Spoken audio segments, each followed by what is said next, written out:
It's like the smoke subsided. Actually, yeah, looks like it's coming down. There was smoke.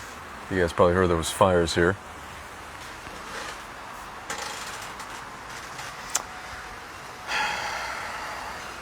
Erev Tov, Erev Tov.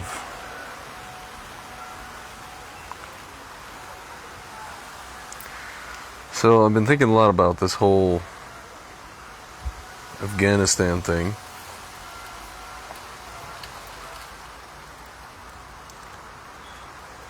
You know, it's interesting. If you guys want to see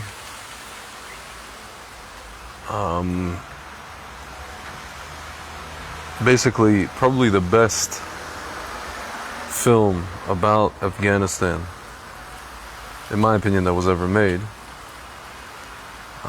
it's a film that was made in Russia. I think it was made about 15 years ago. It won the Russian version of an Oscar. They have this thing called, I think it's like a Golden Prize or something like that. I forget the name. The name of the movie is called in Russian Devyataya Rota.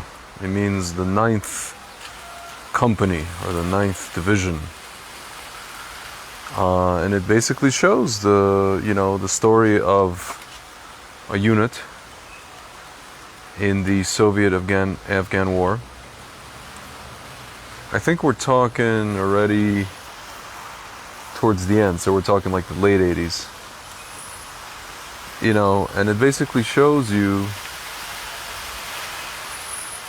that, or how one of the two main powers of the world, right, went into Afghanistan for whatever reason. I guess they wanted to make, I think, from what I understand, they wanted to make Afghanistan yet another republic of the Soviet Union, just like they made Uzbekistan and Kazakhstan and Azerbaijan and Kyrgyzstan, Turkmenistan, and then within the Caucasus you have Dagestan, you have Chechnya. So I guess they figured, there's resources there. Where's John Rambo when you need him? Yeah.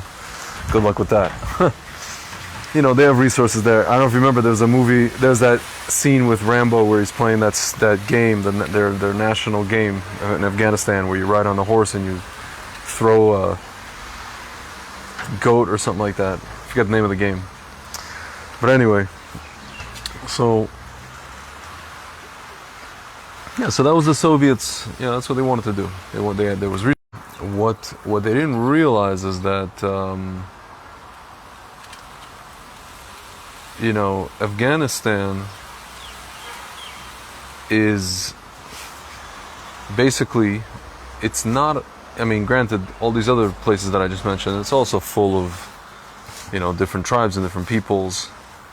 But at the end of the day, Afghanistan is not a country. Just like neither is Kurdistan, right? Or rather, the Kurds are a people, but Iraq technically is a nation state carved out, that has multiple tribes. That's why, you guys see America had the same problems in Iraq. So the Soviets thought, well, we can kind of tame these guys. They're a bunch of backwards tribesmen, and we'll handle business over there. And they went over there, and they thought that they were going to have a different result than the British, and there were some other empires that came and went. So they thought they were going to have a different result. They went in there, and you guys watch the movie. Again, watch this movie, Devyataya Rota, 9th Company. And you start to understand that, it's almost like, if you guys have read 1001 Nights, you're basically in the mountains, you're in the desert, and you're looking around, you see something, and then you turn around, that's something that you saw is gone. You know, the sands just shifted, the terrain just shifted. You know, whatever the person just told you, it's almost like it's like the ultimate example of like the Middle East. Whatever somebody just told you 5 minutes ago is null and void. You know, it doesn't. There's no. Doesn't hold water. It doesn't matter really, right? And that's Afghanistan. You know, there's a scene in that movie where little kid, you know, they walk into this hut or house, one of these, you know, villages, and the kid is like running around and whatever it is, they're trying not to shoot little kids, and then next thing you know, the kid grabs an AK-47 and he sneaks up behind one of the soldiers and shoots him in the back. Yeah, it's like 11-year-old kid, 10-year-old kid. That's Afghanistan. So it's interesting, you know, the Soviet Union fell 2 years after pulling out of Afghanistan because, you know, they were basically stretched to the limit militarily, morale-wise. It fell. That was the last stand of the Soviet Union. Granted, there were other factors, but that was essentially the last stand of the Soviet Union. And, you know, it's interesting. You know, you had 9/11, and,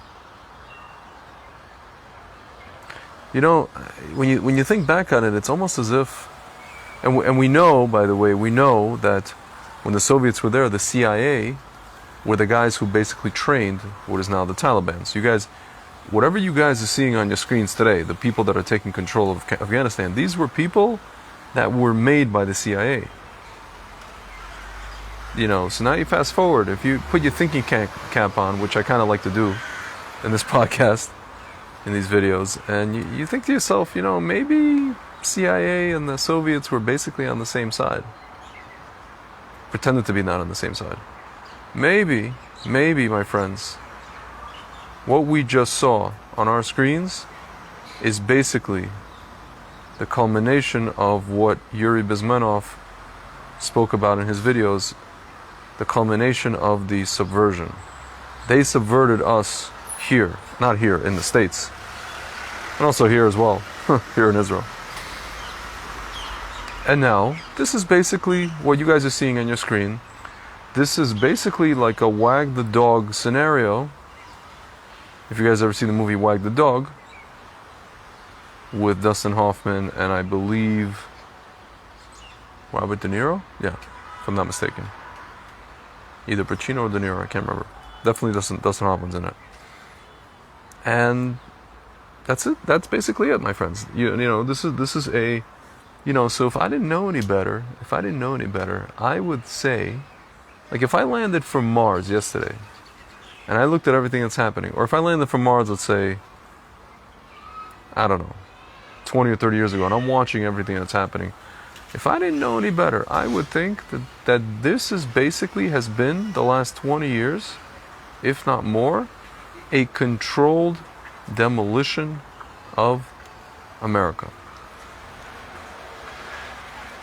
Controlled demolition. A slow, deliberate, subversive decline of America. Where you had the KGB and you had the CIA working together. You know, they created entities that were supposedly supposed to fight, you know, like the Taliban was fighting the KGB, but then the Taliban was fighting, you know, they trained terrorists that went out and did what they did in the States, in New York and other places, not just New York, different places, you know, or whether you had lone wolf guys, you had organized guys, you know, to this day you can go to upstate New York and you can find, you know, sleeper cells, you know what I'm saying? I don't know. Guys, I mean, like, what do you think? Like, if I was a betting man, this would be it. Because think about it, you know, and I was just listening to this comedian, Tim Dillon, and he's like, you know, we've been training these guys, you know, the Afghan army, the so-called Afghan army that can't even do jumping jacks, training these guys for like, I don't know, 20 years. And he goes, it took something that was so, I don't know, whatever, fortified, sturdy, quality. He goes, it took 15 minutes to dismantle the damn thing. This makes, Benghazi look like Normandy. At the risk of, what's it called? At the risk of disrespecting anybody in Benghazi, Has v'Shalom. But this makes Benghazi look like Normandy. I don't know, guys. I'm looking at my screen and I'm just thinking to myself, this is too easy. One of the guys, the guy that's about to be the president of these guys, if you want to call him the president, he's basically what I call the Rebbe, Lahavdil. He was captured by, I guess, NATO forces. I don't know if it was NATO forces or CIA combined with whomever. 2010. He was released in 2018.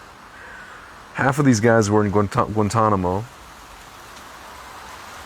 I mean, if I didn't know any better, I would think Guantanamo was also, this whole thing. It's been one giant show, a 20-year show. And you're right, HaShem is in control. Absolutely correct. Goes without saying. Of course. And I'll get to that.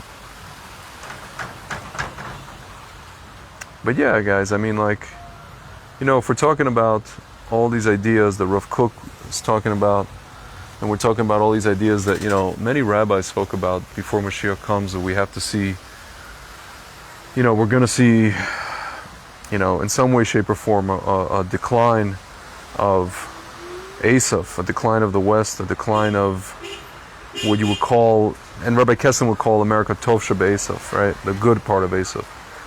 But in order for us to get, right behind me, we're talking about Beit HaMikdash, we're talking about Mashiach, we're talking about HaShem, the Shechina, we're talking about all these things that we talk about, right?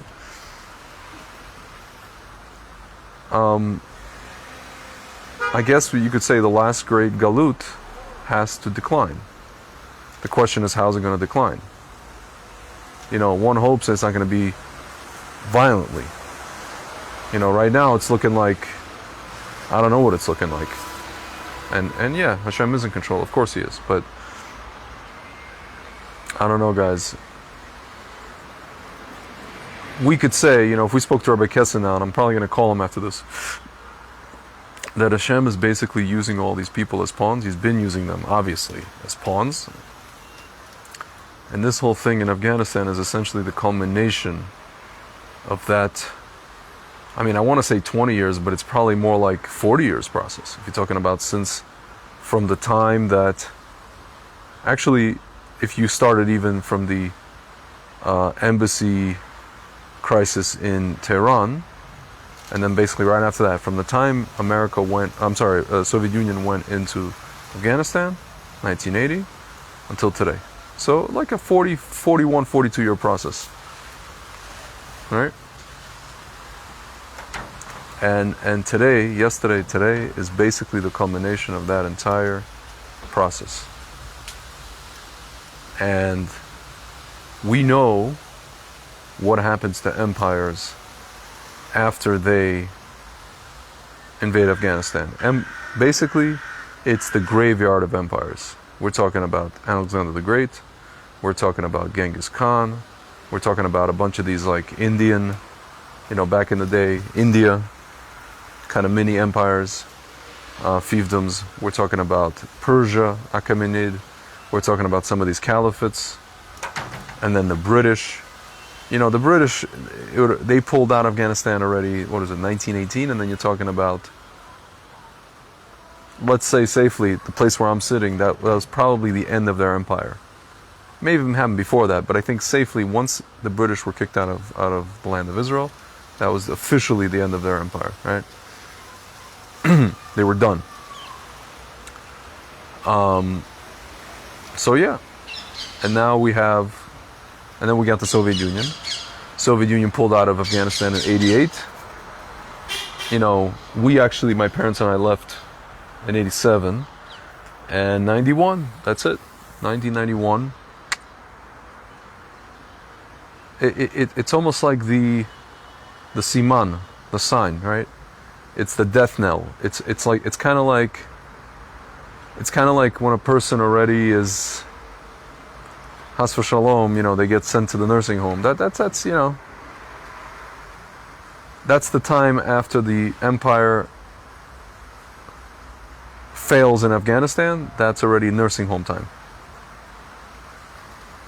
After that, my friends, it's already just you watch the decline between your in front of your eyes, And you guys could say, well, it's really sad and this and that and America and this and that and the other. My friends, I mean, again, if we're talking about Beit HaMikdash, we're talking about Mashiach, we're talking about the Jewish people, we're talking about a Sanhedrin, we're talking about the kingdom, we're talking about, really Yaakov or Israel leading the way for humanity. I mean, I'm sorry, I'm not sitting here wishing bad on anybody, right? But if we're talking about what's the goal, what's the trajectory of humanity, obviously, Eisav can't rule, right? He could do tshuva, he can join the rest of the nations in supporting the Jewish people and, abide by the Noahide laws and all this kind of stuff, but it is what it is, guys. I mean, that's a trajectory of history. That's where HaShem is taking this. Rav Kook spoke about it. Hofetz Chaim spoke about it. The Gaon Vilna spoke about it. A lot of big rabbis, the Lubavitch Rebbe spoke about it. This is nothing. What I'm saying is not. This is like, I would say, Judaism 101. Really, those of you guys don't know. It's not to say that Orthodox Jews are going to walk around like doing what, Chas v'shalom, fundamentalist Muslims would do and just collapse America, a country that gave people so much and freedoms and all these things up until recently. But listen, guys, I mean, what you're looking at before you is, if not a controlled demolition of America and of the West, but it's definitely something that we see historical cycles and patterns, and it's one of those. It's what I call a never fail equation. It's a never fail equation, guys. Again, if you want, go. I'll post it maybe here on YouTube. Divata Rota, ninth company, and you guys are gonna understand. It's probably like a 2-hour movie, actually maybe 3 hours. It's kind of like, they make stuff like in the States, Saving Private Ryan, all these really good, kind of war movies. Dunkirk, whatever it is. But so for Russia, this was like brilliant movie, brilliantly made movie. Really showed. I mean, it's based on a true story, obviously, based on a specific true story of these guys. So yeah, what we're witnessing here, guys, is basically, again, I don't know if it's a controlled demolition necessarily. We can sit down, we can analyze the history, we can go into, these countries are playing both sides, so to speak, or America, the CIA, who I don't even equate with America anymore, frankly, if you ask me. The ones that are sitting in the these guys were trained by the CIA. Make no mistake about it. They were trained by the CIA. If they're, the younger guys obviously were trained by already the older generation, but this guy who was about to be president, he was trained by the CIA. And today Hamas congratulated them, of course. What I'm curious about, again, guys, as a side thing, maybe a tangent, I watched the woke of America, and they talk about, and also the woke of Europe, Islamophobia this and Islamophobia that, and Islamophobia here and Islamophobia there. I always wonder, I always ask this question, what's gonna happen first? Are the fundamentalist Muslims in these countries going to take down the woke, Or will the woke take down the Orthodox Jews? What's going to happen first, right? Because I'll tell you guys, the fundamentalist Muslims in these countries, like, you're going to see it in full force with Afghanistan. They're not down with this woke stuff. They're not down with it. Are you kidding me? I'm not even talking about woke stuff. I'm talking about basic things like women's rights, things we hold dear, you know? But they for sure are not down with, I don't know how many genders and all this other stuff, right? Neither is Orthodox Judaism. But we're not going to go and kill people, right? But, I don't know. It's interesting. It's going to be interesting to watch this certain segment of Western society twist itself into pretzels, into bona fide pretzels. You know, I just saw a picture of this broadcaster 2 days ago from CNN, this lady. 2 days ago, she was there with like her regular, you know, she was in a t-shirt, no head covering. Today, she is doing the broadcast. This is not a Muslim woman. She's doing the broadcast in a hijab. She looks like a wife of one of these guys. She looks like a frum Muslim wife. It's very funny. It's very funny. Like Michael Brenner. I hope the last Afghan Jew got out. There were reports a month ago he was supposed to. Yeah, I think there was a whole thing about that guy. You know, they say the Pashtuns supposedly are one of the tribes of Jews. Yeah, I guess we'll find out very soon. But yeah, guys. Anyway, so it's like I'm getting a phone call, of course. Of course I am. In any event. Alright guys, I guess that phone call is my cue. So, we'll see what happens. We will see what happens. And B'ezrat HaShem, HaShem is moving, pulling the strings, moving the chess pieces, and we could see it right before our eyes, guys. Right before our eyes. Alright. I'll talk to you soon.